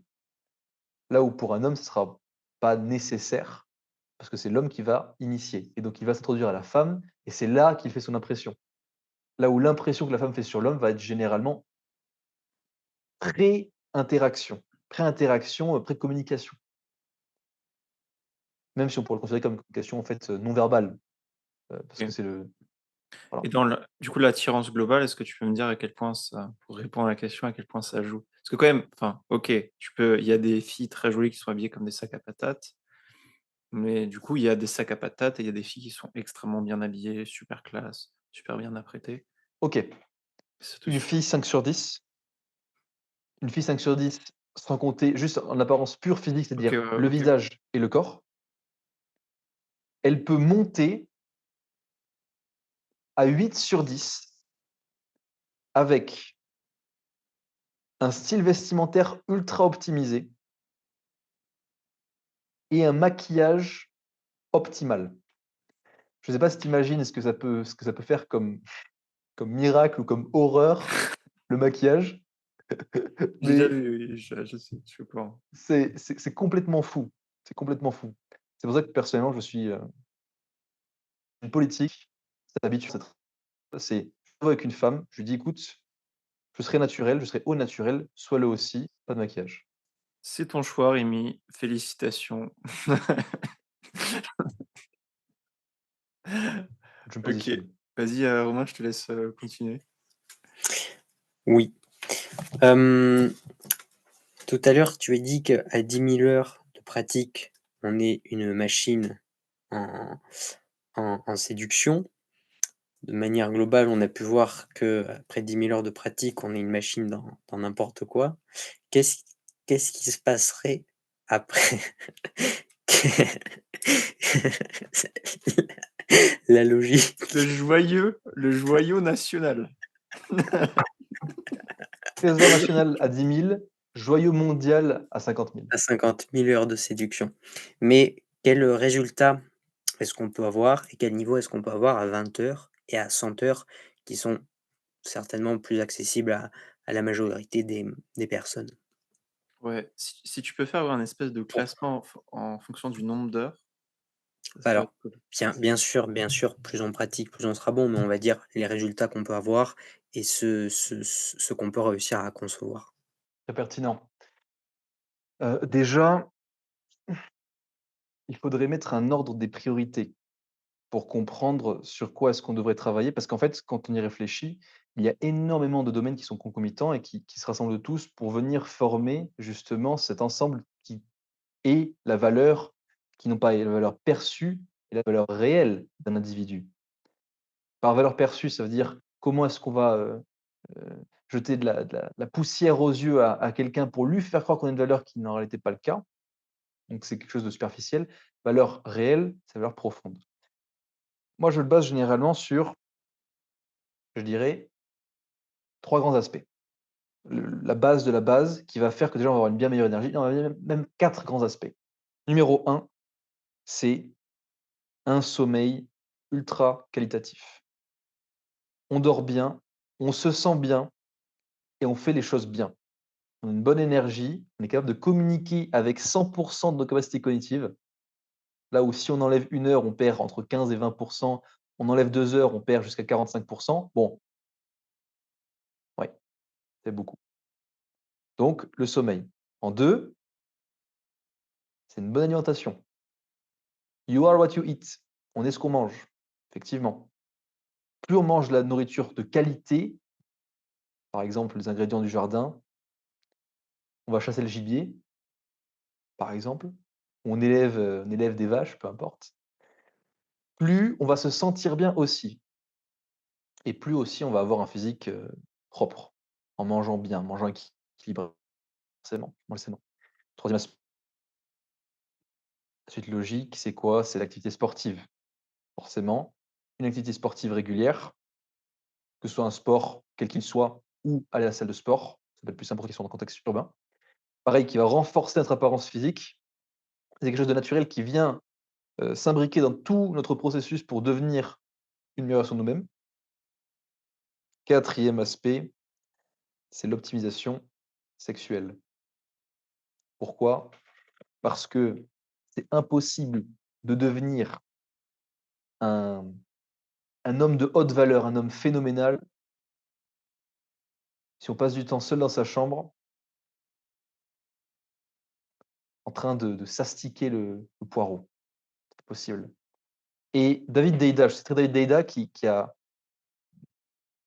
écrit une phrase qui me paraît extrêmement pertinente, des plus pertinentes dans son livre le La voix de l'homme éveillé. Il a dit: «Des éjaculations excessives mènent à une bonne vie, pas à une vie excellente». Et ça, on peut le comprendre comment? Pour l'homme, lors de l'éjaculation, il y a un déversement de son énergie. Énergie qui, généralement, est assez dense. S'il la conserve, il l'accumule, il peut la transmuter en énergie créative. Création qui permet de faire quoi? D'apporter de la valeur. Donc qu'est-ce qu'on peut en déduire? On peut en déduire que s'il y a éjaculation fréquente, il y a perte de l'énergie, donc perte sur la valeur qui peut être apportée par ce perte de la création. Donc là, c'est la base. C'est les 4 choses vraiment importantes. Là, on donne déjà beaucoup de valeur déjà. 4 choses, vous faites ça, déjà vous serez meilleur. C'est ça ce qu'il y a à faire, je dirais en priorité sur les 100 heures par an. Et encore, que ça. Mais bon, c'est Bah, vrai que c'est beaucoup plus simple de travailler là-dessus. là Oui, là, on est sur quelque chose d'extrêmement pertinent, c'est-à-dire qu'on est vraiment sur une base fondamentale qui peut être incorporée dans n'importe quelle vie, à n'importe quel moment, en prenant simplement les réflexes et en y accordant plus d'attention, en supprimant les 2 heures de Netflix avant d'aller dormir, et en les remplaçant par 2 heures de sommeil. Donc ça, de manière globale, ça marche sur tous les aspects de la vie pour devenir quelqu'un, de plus puissant et qui va davantage maîtriser son don inné. Voilà la petite synthèse et donc maintenant précisément, comment devenir une pièce en étain, donc après 20 heures de pratique, puis une pièce en or après 100 heures de pratique. OK. Parlons de plus concret, donc par l'aspect plus, apparence physique, charisme, game. Mmh, je dirais l'ordre de priorité après ça, si on considère du coup le fait que les personnes vont à la salle de sport ou font du sport et du coup s'entraînent physiquement, il faudrait consacrer sur ces 20 heures, si on prend juste les statistiques, il faudrait consacrer sur ces 20 heures, je dirais 1 heure et demie à 2 heures pour raffiner son style vestimentaire et capillaire. Parce que ça joue réellement, ce qui va faire qu'on va, malgré tout, qu'on le veuille ou pas, faire une bonne première impression. Ça va quand même jouer. Ça veut pas dire justement ce qu'on remet à tout le monde, hein, ce qu'on remet à la masse, c'est pas ça. C'est juste trouver le style vestimentaire qui nous correspond, principalement. Avec cette base de confort, sentir à l'aise et s'adapter un petit peu aussi à la culture dans laquelle on est, d'une certaine manière. On peut être disruptif, ça va correspondre à certaines personnes et pas à tous. Donc, on adapte. Deuxième aspect, ça serait un travail sur la communication, verbale, paraverbale, non verbale. Le verbal, raffine son vocabulaire, c'est-à-dire lire suffisamment, qui va être aussi associé à la répartie d'ailleurs, on peut le dire. Donc verbal et répartie, on peut le mettre ensemble. Je dirais qu'il faut y consacrer sur les 20 heures, 5 heures, cinq bonnes heures, ouais, c'est déjà pas mal. Voir un peu plus d'où on part. Effectivement, je lisse. Mais 5 heures, on va dire comme ça pour simplifier. Le langage paraverbal, l'utilisation du ton de la voix. En gros, ton, volume, débit, globalement. On a aussi l'intonation, le rythme, il y a plein d'autres choses, le silence, les pauses, tout ça. Mais bon, pour simplifier, ton, volume, débit, avec la voix. Très important, extrêmement puissant lors d'une rencontre, n'importe quelle interaction en réalité. Donc là, j'y consacrerai, pareil, 5 heures. Langage non verbal, cette fois-ci, langage corporel, la maîtrise des signes, comprendre son corps, comprendre le corps de l'autre, réussir donc à appuyer ce que l'on dit déjà sur notre propre corps, mais aussi à comprendre les indicateurs d'intérêt et de désintérêt chez l'autre. 3 heures. Ça, c'est plus en spécialisation, ça. C'est pour aller plus loin. Quand on a 100 heures de quota, là, on peut aller plus loin. Et juste pour 20 heures, 3 heures, c'est bon. Donc là, si on fait le calcul, on est déjà à 15 heures au total. 5 heures de vocabulaire et de répartie, 5 heures de paraverbal, 3 heures de non-verbal et 2 heures d'apparence physique. Il nous reste 5 heures. À votre avis, à quoi est-ce qu'on consacre ces 5 heures? Si vous avez suivi. À les aborder. Non, enfin à les tester, à les mettre en pratique les compétences. Mais juste avant ça, j'aimerais ponctuer pour faire x100 sur l'investissement des 15 heures de base. Prenez 1 heure, 2 heures pour identifier par projection mentale, en vous inhibant dans ces situations, pour lister toutes les peurs qui sont liées au fait d'être dans ce contexte de séduction, toutes les émotions qui sont liées, peur, angoisse, doute, crainte, machin, et ainsi que les douleurs physiques qui y sont liées et les croyances qui y sont liées. C'est-à-dire qu'est-ce que vous vous dites avant de faire la chose. Libérez ça et là vous serez un monstre. Je te laisse reprendre. C'est vrai, j'ajouterais juste que j'attends que tu dises, qu'est-ce qu'on va faire des 5 heures, mais pour avoir, déjà expérimenté le truc et connaissant d'autres personnes expérimentées, sur ces 5 heures, tu vas passer 4 heures et demie à marcher tout seul dans la rue, en ne parlant à absolument personne, parce que ça te fait flipper de communiquer avec une inconnue. Voilà, je te laisse continuer, Rémi. Donc ouais, soignez vos traumas. Ouais. Bah, écoutez, sur ces 5 heures, là, parce que sur 20 heures, moi, je miserais tout sur le travail sur soi, plutôt que d'aller se confronter au terrain. Donc, les 5 heures restantes, c'est travail de profondeur sur la confiance en soi, forcément, mais aussi, a fortiori, sur le game. Le game, c'est quoi? C'est globalement la compréhension du psyché du sexe opposé. Comment est-ce qu'ils fonctionnent? Quelles sont les manières de communiquer avec eux qui vont le plus fonctionner et apporter les meilleurs résultats? Parce qu'encore une fois, on communique pour l'autre et pas pour soi, forcément. Et faire un travail, comme tu as dit Romain très justement, de compréhension de ce qui nous motive en fait à faire ce travail. Pourquoi est-ce qu'on veut être en relation avec d'autres individus? Pourquoi c'est important pour nous? Est-ce qu'on veut juste plaire? Est-ce que c'est superficiel? Est-ce que c'est une quête de satisfaction? Ou est-ce qu'à l'inverse, c'est parce qu'on a fait ce travail sur soi et qu'on est prêt à recevoir une personne dans notre vie? Une ou plusieurs d'ailleurs, mais bon, peu importe. Donc, bien comprendre pourquoi on fait les choses avant de les faire. C'est super intéressant. Parce que c'est vachement bien, parce que la question initiale de Romain, c'était vraiment comment travailler le game spécifiquement pour, pour les membres du sexe opposé, donc pour les gars, pour qu'ils puissent plaire aux filles. Et on se rend compte qu'en fait, ce que tu as dit, c'est applicable à tout, en fait. C'est-à-dire qu'au contexte, en fait, c'est applicable au contexte global des relations sociales, et ça va faire qu'améliorer tes relations sociales dans tous les cas de figure. Et c'est aussi cool parce que les filles aussi peuvent appliquer ça. D'ailleurs, une fille qui a travaillé sa prosodie, Ouf! ça doit être sacrément C'est balèze. c'est c'est c'est donner une fille qui travaille ces aspects-là, c'est donner des ailes à un tigre. C'est ça, en fait. C'est-à-dire vraiment, ça lui donne c'est pas une blague, ça lui donne la Mais capacité j'imagine bien, ouais. de séduire un homme parce que qu'on se le dise qu'on se le dise, un homme, c'est sensible, sensible au charme. C'est-à-dire que ce qui va plaire à un homme, c'est pas: «Oh» avant tout, la majorité des hommes, c'est pas la beauté. Non, c'est pas la beauté, c'est le charme, c'est le charme.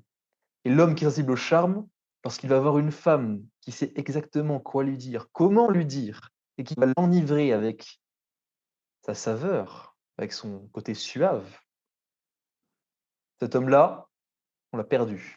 Et si l'homme-là n'a pas travaillé sur son contrôle émotionnel et qu'il n'est pas au courant justement de ce qui se trame dans la communication, on pourrait dire, verbale, non verbale, mais donc communication sous-jacente en fait à l'interaction, il est fini. C'est littéralement, c'est Ulysse qui, sur son trajet, n'a pas mis ses oreilles, n'a pas mis de la cire dans ses oreilles et entend le chant des sirènes et essaye de se détacher tant bien que mal pour aller les rejoindre.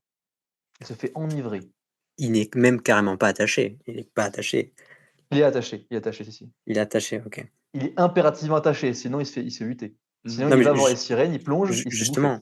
justement, un homme qui n'a pas fait ce travail sur Ah lui, oui, oui, s'il tombe face à une femme comme ça, il est foutu. ouais. Ah, il est foutu. Il est fini.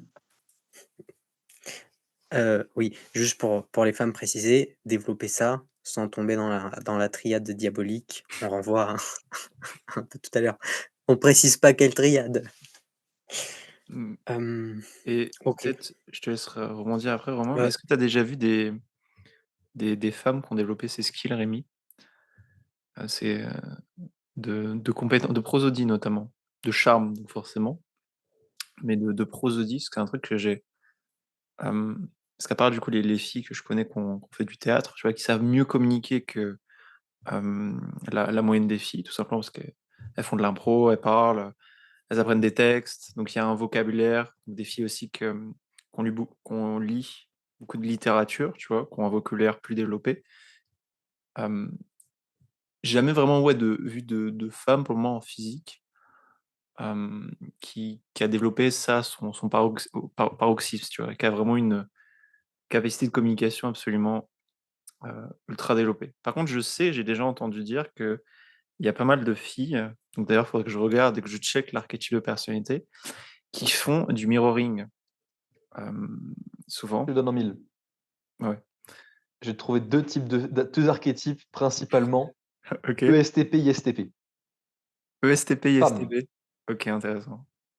Et les 2, elles tombent en face de toi, tu es fini, tu es capoute. OK. Ça tombe bien que je sois pas compatible, comme c'est Ah mon bah, archétype. heureusement, On a encore eu de la heureusement. chance. Et encore, parce qu'elles sont fortes, hein, elles sont fortes. Moi, j'ai failli tomber dans le piège justement d'une ISTP, elle est très, très forte, très, très forte. OK. Qu'est-ce qui s'est passé? Dis-nous. Rien. Rien? J'ai décidé de couper court à la communication. OK, Je préférais faire ça, c'est plus simple. d'accord, et qu'est-ce qu'elle faisait exactement? Je sentais dans sa manière de communiquer, dans la manière qu'elle avait même ne serait-ce que de poser sa main sur moi et cetera, tout était OK. millimétré, tout pas millimétré dans le sens, elle était en mode conscient quand elle le faisait. Mmh. C'est quelque chose qui est profondément ancré, elle sait ce qu'elle fait. Elle OK, sait ce de qu'elle fait. l'inconscient. J'avais vraiment cette impression qu'elle avait répété ça des dizaines de fois parce que aussi la particularité de cette demoiselle, c'était, elle occupait un poste, très important au sein d'une banque à l'échelle européenne, même mondiale en fait, la banque à l'échelle mondiale. Un poste assez important, elle voyage beaucoup et en même temps, elle était dans la mode. Elle faisait 2 choses à la Mmh. fois. Donc une femme qui est très entreprenante, qui fait exactement ce qu'elle veut et quand elle le veut, elle l'a, c'est tout. OK. Donc j'ai préféré m'en distancer, tu vois? Je me suis dit: non, non, pas besoin. Je ne tomberai ni chez Charybde, ni chez Scylla. Très bon, les références mythologiques, toujours utiles pour venir fixer les contenus inconscients. Souvent, tu dis que les hommes sont dans l'initiation et les femmes dans la réponse. À chaque fois, il me taraude une question. Quid des archétypes de personnalité? Dans le sens, si tu peux donner un éclaircissement, où les archétypes dits plutôt introvertis vont avoir tendance à être en réponse, c'est-à-dire à finir quelque chose, à continuer quand c'est déjà lancé, versus les archétypes qui sont extravertis, c'est-à-dire qui vont avoir une tendance à avoir une grande facilité, un grand plaisir à commencer les choses. Donc, quid d'un homme introverti qui est censé être en réponse, qui devrait initier, et d'une femme extravertie qui aura tendance à initier, mais qui donc là, dans le contexte de séduction, se prêtera plus au fait d'être en réponse. C'est pertinent. Sur cet aspect-là, je dirais que l'action, le fait d'initier ou d'être dans la réponse ne va pas s'arrêter simplement à la première interaction, donc à l'abordage. Donc c'est ça qu'il faut contextualiser. Ça veut dire quoi? Ça veut dire que l'initiation d'une femme extravertie va plutôt se démontrer justement, au sein de la conversation. C'est-à-dire que c'est plus elle qui va prendre l'initiative de poser des questions, par exemple, et de Mmh. s'intéresser grandement à l'homme qui, lui, pourrait être introverti et plus dans la réponse. Parce qu'on va voir généralement, moi ce que j'ai observé dans énormément de cas, c'est qu'un individu, donc homme comme femme, extraverti, va beaucoup plus se plaire avec un individu du sexe opposé introverti et vice versa. Ce que j'ai remarqué vraiment dans la majorité des cas. C'est cette forme de polarité, c'est-à-dire qu'il y a une double polarité, polarité donc masculin-féminin et polarité extra-intro. Voilà, ce qu'on se rend compte. Bref, c'est un autre sujet. Dans cet aspect-là, donc ça implique quoi? Ça implique qu'il y a cette notion de répondre à la fonction première qui va être donc pour le masculin, d'initier l'interaction et après, au sein de cette interaction qu'il y ait justement ces dynamiques sous-jacentes propres aux archétypes. Beaucoup plus qu'une caractérisation qui va être, faite simplement basée sur l'intro extra, même si on peut observer quand même, je mets quand même pas mal de gars qui sont introvertis en coulisses. D'ailleurs, pour préciser, ceux qui veulent savoir ce que ça veut dire, peuvent aller voir la chaîne de Yann qui explique, ça, de manière très claire. Mais donc qui vont avoir l'habitude que les femmes viennent à eux dans le contexte, de soirée habituellement. Soirée, c'est beaucoup plus simple aussi. C'est vrai que c'est vraiment c'est la facilitation la plus grande de l'interaction. Le contexte s'y prête, surtout avec de l'alcool en plus, encore plus. Mais soit considéré comme, là, en tout cas du côté du masculin, comme du day game. Day game, le game de jour, ça veut dire quoi? C'est des contextes d'abordage où l'abordage ne se prête pas. C'est-à-dire vraiment la personne est dans la rue, il y a juste un jeu de regard qui s'effectue. Dans ce cas-là, les devants seront pris dans la majorité des cultures par l'homme, qu'il soit introverti comme extraverti. Parce que c'est une on va dire une règle de polarité Il y a eu plus. une pulsion, hein. Ouais. Ça va être C'est que dans de rares cultures où la demoiselle va justement initier dans ce genre de contexte qu'on pourrait considérer comme à froid. Voilà. ce qu'on c'est la différence à faire entre, du coup, il y a l'archétype et il y a également la nature. Il y a nature féminine, masculine et par définition, si tu prends le contexte de la nature, hem, d'un point de vue de l'inconscient collectif, l'homme, initie, la femme est en réponse. Donc c'est très intéressant ce qu'a dit Rémi, c'est vraiment dans le contexte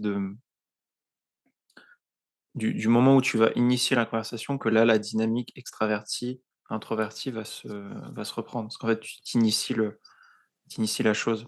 Il y a aussi un truc Ex intéressant par rapport aux intros, pour revenir sur ça. Je me rappelle, j'avais fait un podcast à l'époque et j'avais dit un truc par rapport aux intros que je me rappelle et je suis toujours persuadé, hem, être intro, donc être un gros introverti, c'est nul.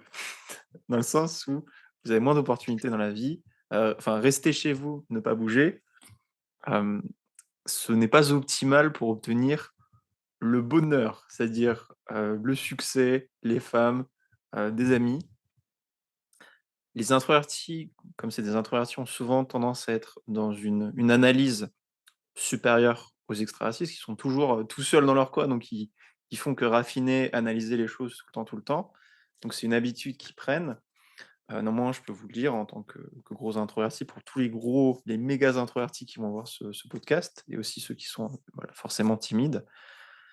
Initier, prenez l'habitude d'initier, de passer parce que OK, vous êtes des introvertis, mais vous avez pas d'excuses parce que si vous êtes un introverti, votre subconscient et votre inconscient est extraverti. Vous me le faites pas à moi, vous avez différents côtés dans votre personnalité, donc vous pouvez être extraverti et en tant qu'extraverti, vous pouvez être aussi introverti. Donc prenez cette habitude d'initier, de tester des choses, vous aurez que des effets positifs. Vraiment, initier, tester des choses toute la journée, lancer des conversations, appeler des gens que vous connaissez, initier des conversations avec des femmes, vraiment votre vie n'en serait que bien meilleure. Voilà, les bénéfices sont incroyablement, immenses par rapport aux risques que vous prenez et le risque que vous prenez, il va se passer absolument rien. À moins que vous soyez, le pire des singes et que vous fassiez des dingueries à chaque fois que vous avez parlé à un humain, dans la rue, ce qui n'est pas votre cas, je pense. Et si c'est votre cas, vous faites une, 2, 3, 4 fois des bêtises, vous vous rendez compte: «OK, bah, en fait, c'est pas comme ça que ça marche. Je vais tester une autre, quelque ch une approche différente». Sachez que les bénéfices sont immenses par rapport au risque que vous prenez, donc le fait que vous n'initiez pas, c'est pas que vous êtes introverti, c'est votre peur, en fait. C'est voilà. C'est pas: «Je suis introverti», oui. non, c'est: «Je suis introverti, donc j'ai peur du monde extérieur et donc je dois faire un travail sur cette peur externe». Parce que tous les introvertis ont des peurs du monde extérieur et tous les extravertis ont peur de leur monde interne. Donc en tant qu'introverti, faites ce travail interne, vous n'en serez que plus heureux. Donc initiez des conversations, prenez l'habitude d'initier et vous verrez que vous serez dans une toute autre énergie, une énergie beaucoup plus joyeuse et beaucoup plus en paix avec vous-même. Heu, J'aimerais ponctuer un peu la chose dans le sens, enfin, je suis d'accord, hein, avec ce que tu dis, bien sûr, mais dans tous les cas, la vie qu'on vit, c'est un miroir de notre monde interne. C'est-à-dire que même pour le plus extravagant des extravertis, qui a en apparence plein d'amis et cetera, les relations ne seront peut-être pas pas très profondes, et cetera. Et si il a lui-même des névroses, des peurs, des choses qui le terrorisent, sa vie, elle va être nulle. Parce qu'en réalité, autant chez les intros que chez les extras, de manière générale, ce qui rend vivant et ce qui amène la fierté, c'est d'aller dans ces zones d'ombre et dans ces zones de peur. Alors, bien sûr, la première peur, la plus classique, c'est quand on est un introverti, de commencer des choses et de s'extraversiser. Mais c'est tout aussi important pour un extraverti de se concentrer sur son sujet, sur lui, sur ce qu'il veut bâtir, sur ce qu'il pense, sur ce qu'il ressent ou sur ses émotions internes. Et vous n'obtiendrez rien dans la vie, enfin, en tout cas, les limites de ce que vous matérialisez dans votre monde concret sont les blocages que vous avez dans votre psyché, qui font que vous ne pouvez pas vous individualiser davantage et donc intégrer certaines parties. C'est-à-dire que dans tous les cas, le travail sera à faire en vous et là, vous aurez les résultats à l'extérieur. Donc même si vous êtes un introverti, si vous n'avez plus aucune peur, que vous avez fait un gros travail sur vous-même, justement parce que vous êtes introverti, en allant au contact de la peur, vous pourriez avoir bien plus de joie, de bonheur, de succès qu'un extraverti. Quand bien même celui-là aurait plus de facilité à initier des conversations, à avoir des amis. Ouais, et pour en rajouter et conclure le sujet, ce que j'ai remarqué, parce que je fais beaucoup de traitements aussi, bah, forcément, de traitement des peurs au niveau des archétypes. Donc vous êtes introverti, vous avez une peur du monde extérieur. Donc quand vous allez être en interaction avec le monde extérieur, vous allez être sur vous-même, en fait, sur votre peur. Donc ce qu'il faut faire en général, c'est essayer d'arrêter d'être concentré sur vous et vous concentrer purement sur les autres. Ne pas attendre, voilà, une réponse positive du monde extérieur, être concentré sur les autres. Et le travail des extravertis, qui sont tout le temps concentrés sur les autres, va être de se concentrer sur leur monde interne et de voir, en fait, de confronter cette insécurité, par rapport à eux-mêmes. Parce que je connais plein, les plus gros extravertis que je connais, sont vraiment en insécurité par rapport à leur monde interne. Il faut qu'ils fassent se focus sur le monde interne et se demander: «OK, je suis en train d'initier tout le temps, je fais des soirées, je bouge tout le temps, il se passe plein de trucs dans ma vie. Est-ce que toutes ces choses qui se passent, c'est pas ici pour fuir quelque chose, une peur que j'ai?» Voilà, donc il faut vraiment que vous fassiez ce switch, que vous puissiez tout le temps passer en externe pour les introvertis, donc rester focalisé sur le monde, voir comment votre interaction avec le monde réagit et vous vous focalisez juste sur le monde sans focus sur votre peur interne, et pour les extravertis, faire l'inverse, rester sur votre interne.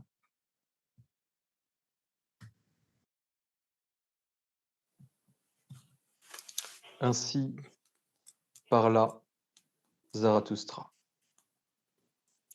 Amen. J'ai une dernière question pour nous 3. Ça, ainsi par Lazare, tout sera amen. C'est incroyable. J'ai Nietzsche, et Dieu. mec, Nietzsche et Dieu, mec. Franchement, c'est parfait, c'est parfait. Ouais, c'est un peu un podcast de déglingo ça, hein. Hem, Rémi, et donc après ce sera pareil pour toi Yann et pour moi.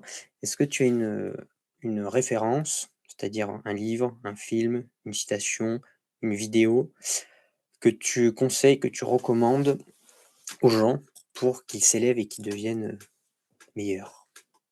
Enfin, je pense que tu en as plusieurs, donc si tu en avais une seule précisément à nous partager. On est au moins 1 millier. Donc, pour tout le monde, homme comme femme, hein. Oui. Mmh. Non, seulement pour les femmes de 12 à 16 ans. Non, ou bien si tu veux une précisément pour les hommes et une précisément pour les femmes. C'est plus simple, c'est plus simple. Parce que pour les hommes, je recommanderais, comme je l'en ai parlé déjà, La Voix de l'homme éveillé de David, Deida. que je recommande impérativement. Pour les femmes, hmm, pour donner des ailes au tigre, je recommanderais un traité qui s'appelle L'art rhétorique de Clément Viktorovitch, qui est de 600 pages sur la rhétorique et comment exploser n'importe qui en débat. Parce que moi, ma logique là-dedans, et je l'explique pourquoi je raconte ça aux femmes, si les femmes apprennent l'art oratoire et l'art du débat, les conversations avec les hommes seront beaucoup plus directes et logiques, et ça permettra de faire évoluer la discussion en passant d'implicite à plus explicite, tout en gardant une communication paraverbale et non verbale, mais que l'homme aura eu le temps de travailler aussi. Et ce sera beaucoup moins quelque chose qui sera drivé par les émotions, parce que une des règles de l'art oratoire et de la rhétorique, c'est bien de ne pas laisser influencer par ses émotions, de ressentir les émotions, d'être impliqué émotionnellement, et tout en restant sous contrôle. Ainsi par là, Rémi Boudère. Toi, Yann? Oui. Alors moi, je vais donner quelques références. Pas plus de 3, hein. Il faut en garder pour les disséminer. J'en ai 3. La première, ce sera une vidéo. Alors là, c'est vraiment le mode facile, hein. Vraiment, c'est très facile. Ça va être par niveau de difficulté. Le mode facile, c'est quelque chose qui m'a beaucoup inspiré étant plus jeune. J'ai vu cette vidéo au moins, je sais pas, 800 fois, 1000 fois. C'est les 6 règles d'or pour le succès d'Arnold Schwarzenegger.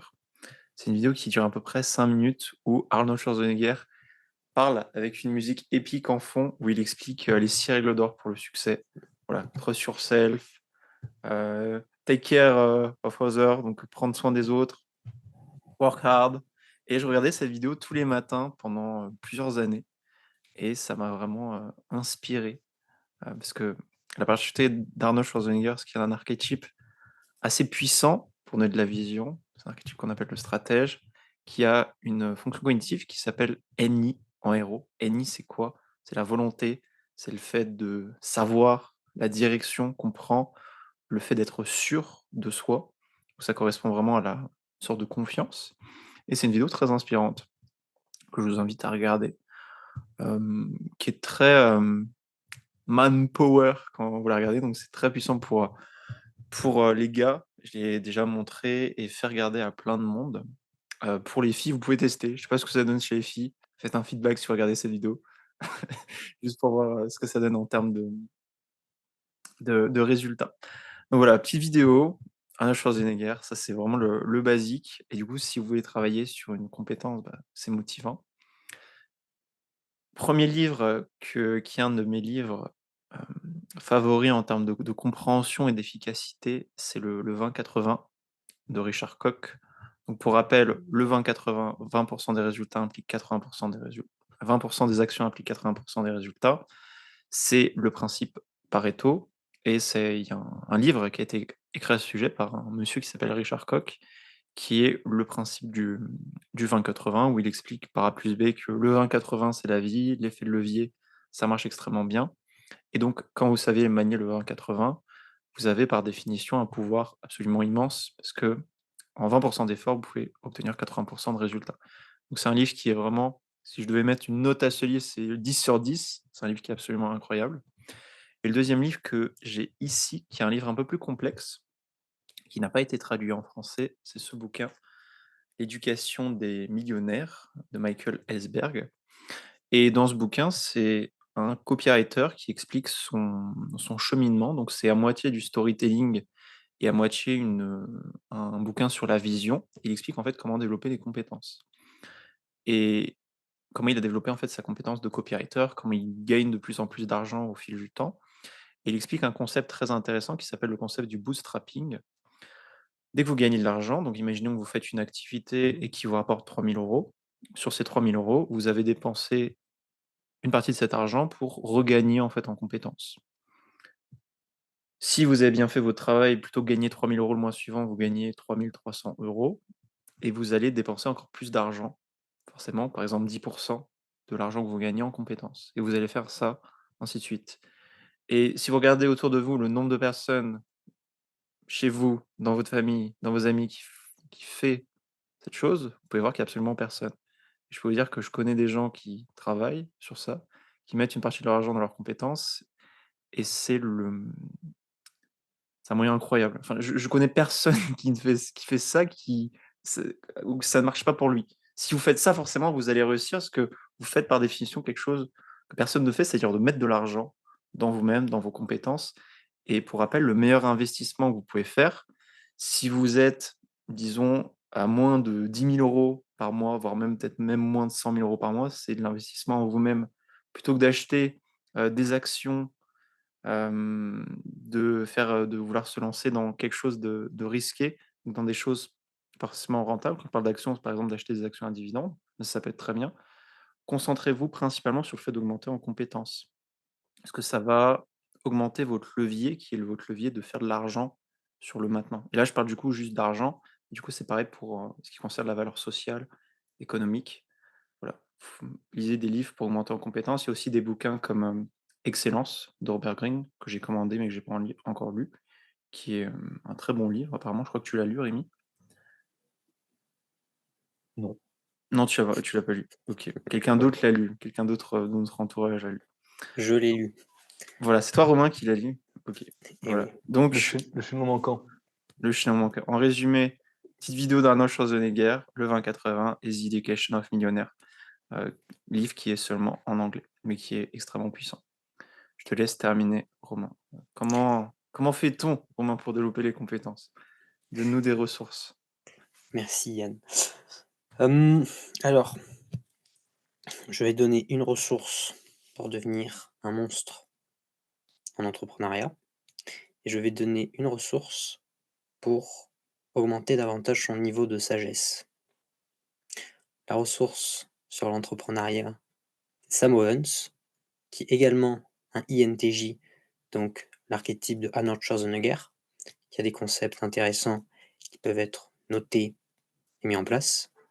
Et la ressource pour développer sa sagesse, c'est un film d'animation de 1900, fin des années 1990, réalisé par Hayao Miyazaki, Princesse Mononoke. C'est un chef-d'œuvre qui met en exergue la voie du milieu, qui est toujours la meilleure, à regarder encore et encore. Très Voilà. pertinent. Très, très, très pertinent. Et j'aimerais conclure avec un dernier rebondissement à ce sujet. La voie du milieu, c'est la voie qui est prônée par le taoïsme, qui est un courant de pensée, une philosophie, ou on pourrait considérer comme une religion, pas réellement, mais on va dire plus courant de pensée, qui est d'origine chinoise, qui justement prône cette voie du milieu, de comprendre que les extrêmes n'amènent pas l'épanouissement. C'est bel et bien en trouvant son équilibre que l'on se satisfait de ce que l'on a.